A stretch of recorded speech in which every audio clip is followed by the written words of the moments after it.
Hey everybody, welcome back to the channel and welcome back to a brand new video on Raid Shadow Legends. I'm really enjoying this game and you can download it for free. Yes, this is a free to play game, and if you do, then you'll get 50,000 silver and a free epic champion on the 7th day of the new player rewards program. Now let's kick off the video by doing some shard openings. I really want to get my hands on more epic champions, so fingers crossed I can do that. Now at the point of recording this video, I'm really looking forward to the magic keep opening because I want to utilize Jarek. As you know from the previous video, I kind of said that I wanted to work on that champion, and that is something I'm going to talk about a bit further on in this particular video. Just quickly before I open up the ancient shards, what am I doing with these mystery shards? Well, I'm going to open them at some other point where I'm going to utilize them for ranking up other champions. So most likely I'll get 2 or 3 stars.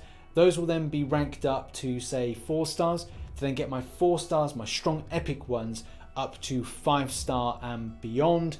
But I will talk about that in another video. Now there's lots of epics that I'd like to get. I was just looking through the other day and there's 2 that I really want. Lethea, I don't know if I'm pronouncing that correctly. I love aspects of the kind of AoE, especially considering it attacks 3 times at random each hit. That's 25% chance of placing a freeze debuff. Now you can have masteries which kind of negate that, so if you kind of go like, oh, you want to limit down the amount of freezing damage to something in defensive mastery, check that out. But also I want Thanazil as these 2 high elves. I do have a ring for this, these 2. If I could get it, that would be great. But it's mainly to do with the aura skills in dungeons in particular that I'd like to improve my grinding there, and as well to get myself a little bit further on. But enough talk, let's go and open up these shards. We're going to open up 10 to begin with, then I think we've got 5 which I may do individually. Okay, I think, does that look like a high, it might be a high elf, we'll check in a moment. But still, that's still pretty cool to have 2 that including like a double on hope, which is going to be handy for absorbing champions. I could potentially wait to kind of do something more with that particular hope, the secondary hope, but I think it may be absorbed into others. I don't know, we'll check. Something that I just want to kind of talk about, something that I assumed before because I've seen it in other games, the dynamic is you can improve skills of champions by putting in the doubles, the duplicates, as we've just seen with hope there. And for a lot of people, you may go like, well, why is there a lock on there? Well, what you need to do is you need to go to the champion section. You then need to click on the champion. So therefore, we've got this one here. We click to unlock. And then what you can do is then go back and then absorb it in the tavern for the point of utilization of skill improvement. So let's do that again. And then there, like that, we then put hope in. But, and here's the but, I may use this champion, this 4-star version, to absorb elsewhere. Yes, it's cool to improve the skills, but maybe it could be best for me to get my first 50 rather than doing this. Anyway, that's a story for another day, but let's continue on and open up some more of these ancient shards. We've got 5 more to get. Hopefully there's an epic or maybe a legendary in this. It is a rare first off, and we pick up a Fortress Goon, which is a odd name, but I love it. I love these kind of like these names of these different champions. It's another rare, and it's a Bone Knight, a champion that I'm going to be talking about a bit in this video. Another very good reason for that. Next up, we've got another rare, and it is an Elder. We've got 2 more chances. Hopefully we can pick up at least an epic in this. Oh, it's another rare. Hopefully the final one could be that elusive epic, or maybe a legendary. Come on. It is unfortunately a rare, but still, champions is champions, and they still can be absorbed in to be helpful in some ways. And just to give an example of these skill absorbing type scenario, as we know, as we talked about, we've got a Bone Knight. So I'm just going to now upgrade and then see about utilizing the skills. As you see, we've got Death Vigor going up to a level 4. And as that continues, that's going to mean that things are going to be improved. Now that is attacks all enemies, places a 15% increased critical rate buff on all allies for 2 turns. Very important. And next thing that I hope to work on is Ancient Seal. That is the next thing that is going to be very important. Now, what of this new epic? So this one is a high elf, and I'm kind of happy that I picked up a high elf. We were talking about that a moment ago. It seems to have some good feedback from players and people. It seems like the set is very defensive and accuracy. Will I be kitting that out with that particular set? More than likely with those artifacts and masteries. I'll have to look into at the moment, especially with skills. It's that that aura that I'm really loving at the moment that I need to work on. I only really had an aura around Gorgarab, and that's the problem, that I only utilize that in arena. I need something that's going to work for other things, but other battles, dungeons, campaign. So it is important that I'm able to diversify my team, and that is something that I'm going to talk about now. It's kind of increasing that team. What's really structure with kind of getting these champions up further. Now, what am I working on currently champions wise? There's 3 that are under the same umbrella, and that is Hope, also Gorgarab, and finally Shaman. Shaman needs to be leveled up to level 40, that's the first thing. But secondly, and kind of at the same time, I need to add in more artifacts for her. Also with Gorgarab and with Hope, they need to have their artifacts upgraded. So current levels aren't exactly high, and Gorgarab's is good, but I have better versions of speed armor or speed weaponry that I want to put in. But also there's a third thing, and that is masteries. But some of the ones that you see here with Rhinebeast and with Jarek, they have 5 mastery points. Now I do need to have a special type of scrolls in order to get further progression in the mastery field, which, as you can see, if we try and press one of these, I need a further 78 of these in order to get further progression with this, and it's something I need to work on to further my progression in the Minotaur's Labyrinth. What else? Well, sticking with the mastery build, Hope and Gorgarab do need that 1 additional mastery build each. So I'm not quite sure where I'm going to place that in, but it's still something I've got to work on.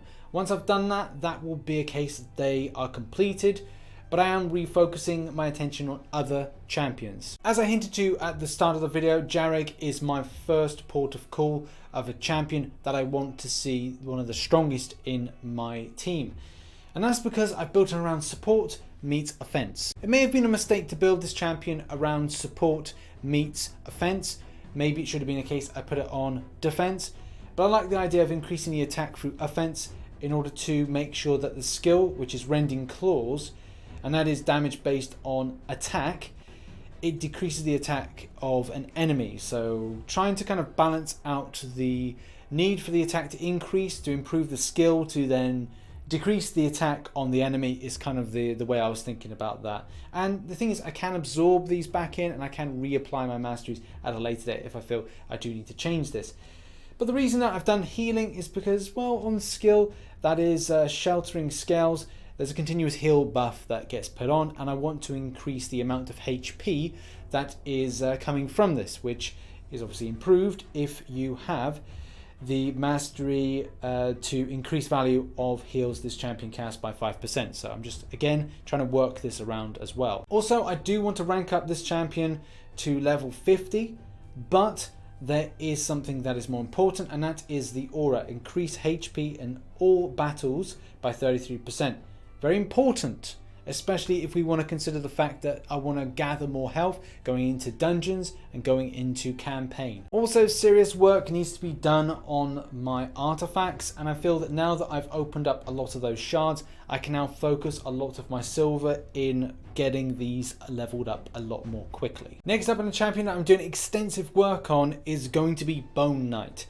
And there's a very good reason for this. I really want to ascend a few champions like this Warpainted here, as well as the Bone Knight I've been talking about. But in order to collect a lot more of the spirit potions, which I've had a few issues with, and mainly because of the extensive healing that the boss has.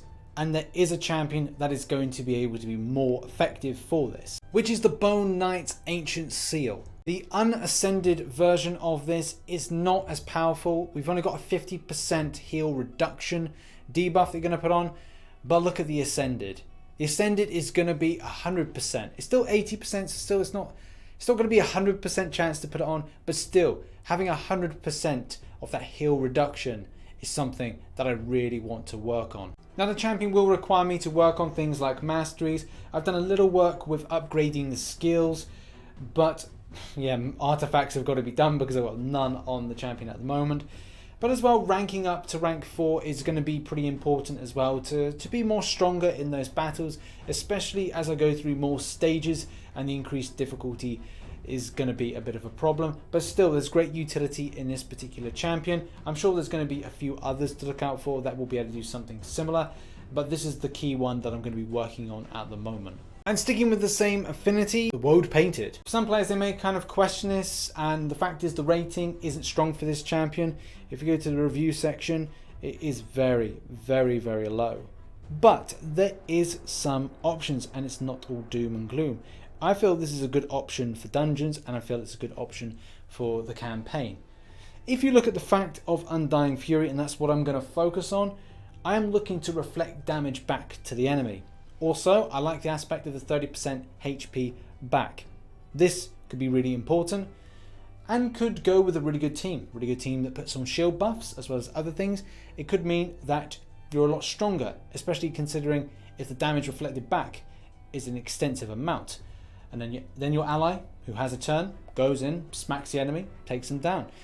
It will be interesting to see how this pans out. So I'm quite excited to develop Warpainted a bit more, and I'm going to give that feedback to you at a later date once I've done the ascending work as well as the leveling up and artifacts being put on. Okay, now I want to talk to you about something that is kind of serious for those that want to make further progression, and it's hitting stumbling blocks. As you can see, defeat.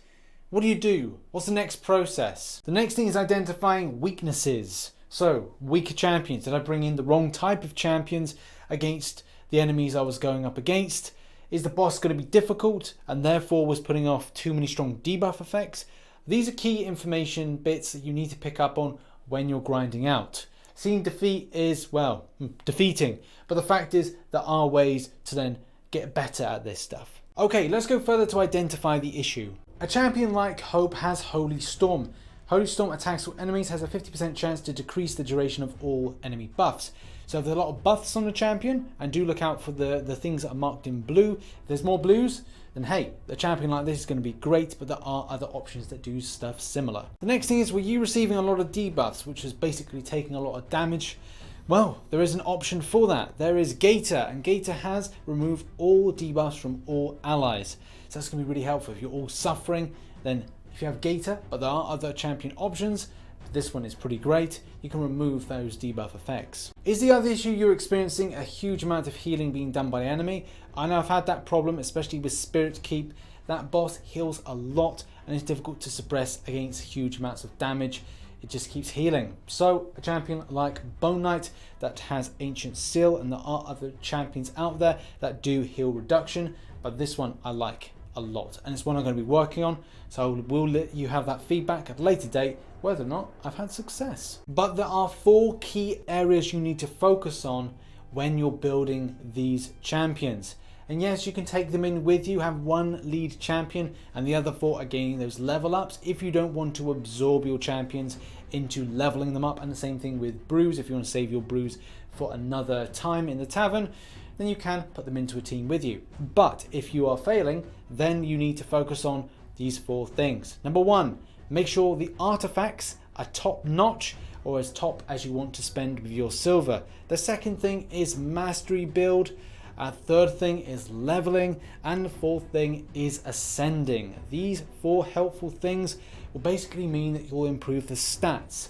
You'll make your champion so much stronger that you don't need to worry about seeing that defeat come up each and every time, and you will get there. Oh, and the 5th thing is really boost those skills, which can be done in the tavern by absorbing the same type of units into one another. And before you know it, you'll be taking on the enemy, slaying them, and getting the victory.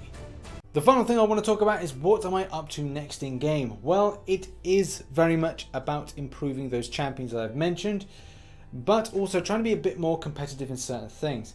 At the moment, we're working through on clan bosses, so thanks to everybody that's joined my clan, much love to everybody that has, and we've grown in number, which is amazing since the last video. But the main thing that I want to work on is arena. I've got myself into bronze 2, and I want to try and get myself up further, but it won't be achievable unless I start cultivating some amazing champions, as well look at ascending, better artifacts, those kind of things. And as you can see here, yes, there are some easy opponents to go up against. In particular, that player 12748418, which only has 1 champion. That looks very easy, but the fact is, it's not always like that. They're not always going to be easy fights. You'll be able to do a couple, maybe 3, maybe 4, and then it gets more difficult. But that's the case of improving my defense team as well as my offensive team. And the further I go in Arena, the more medals I earn, and that is the next step, trying to improve my Great Hall. As you can see, I'm close. I'm very close to getting my first level 1. I'm not quite sure where I'll put it in, but I'm sure that it's going to improve my champions very much. But one of the easiest things that I really should be working towards is getting more of the stars. And as you can see, up to the 8th mission, with all the lovely stages that come about from that, I'm working towards, and I will plan to finish this off before the next video, is getting all 3 stars in all of the stages, going up to the 12th. So that's the plan, do that, and then we'll look at the difficulty from doing hard, which obviously I need to do a lot more. I need to get all those 3 stars and everything in order to start thinking about doing. But I think it comes to a point of improvement. Maybe I should look at getting those 5 stars and ranking up those champions to go, right, these are stronger units that I'm going to be able to take in against this content. I decided to end this video, let's kind of like continue on a fight. At the moment there's a clan boss going on. So I thought, right, let's do this. Let's see what happens. I'm trying to inflict as much damage as possible. And I'm going to increase our attack, which is quite helpful. My team is very much centered around doing things like healing, shielding, and also buffing one another, which in some ways is a positive and negative. But if I choose to then change the direction and change the team setup, like I might go, okay, well, the team now is going to be focused in taking 1 or 2 of these, and then I'm putting in something else that does a bit more damage, then that may be the strategy that I'm going to look into. This may be a very long fight, but I'm hoping to do as much damage as possible. Fingers crossed on this. I'm going to exploit weakness. Good amount of damage. Now we aren't doing like a huge amount, you know, this is all about, you know, us doing like a slow amount of damage. This is the big boss. The team is, you know, I need a more stronger team to do this as quickly as possible. But putting in these kind of things like shielding is very important. I'm going to try to limit the amount of damage I'm taking in. And it's like slow and steady wins the race, I think, with this team. We haven't even got to a point where we're taking down past the markers there. So right at the very top. We're getting close. We're getting close. It's like 1, 2, 3, 4, 5, 6, 7 bars. And I'm trying to get like lower than the 7th bar. I shall be really happy when that happens. But this could be a very, very long fight. And I may have to kind of like skip this ahead to kind of see where we are. Did I survive? Those questions there. That's going to be the important one. Yeah, I don't think I'm really particularly ready for clan boss fights, especially considering that maybe I need to develop something that is better around a team. As well, this one, Jarek, was good for the clan boss. This one, not so much recommended. I did find that there's 1 or 2 of the ones in the team that I use just wasn't effective at all. I need to work on my champions a bit more, diversify the needs and uses and wants with them, so therefore they're better for the situations. But in any case, that has been the video. If you did enjoy it, hit the like button as well. Hit the link in the description as well as the pinned comment down below if you want to download Raid now for that 50k silver and as well as that epic champion as part of the new player program. I've been Rich the Man, and I shall catch you in the next one. Bye bye for now.